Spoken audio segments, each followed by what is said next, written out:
Chamo the ben changen le chakol. Del kula bugal kidwaga. Waga ngapay. Kiduke we kacha. Chapin. Ayen joko ke. Chokte wa. Ay jokala. Lan chinuan waya dok. Wanan chipili rel ko. Aye wan lan chinuan waya dok. Wanan chipili rel ko.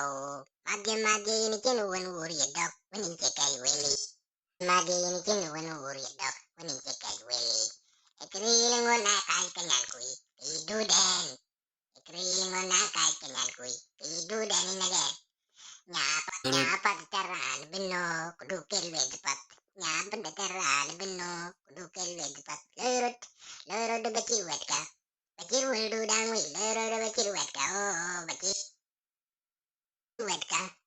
Beciwet du dangwi. Lorot de beciwet ka. Oh becit jom macir. Lorot de beciwet ka.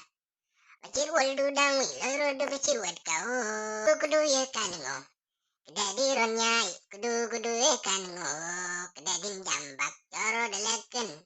Alegin direct, jolo daleken. Alegin direct. Munyan kui ini munyan kai. Oga bet. Kan munyan kui ini munyan kai. Oga bet.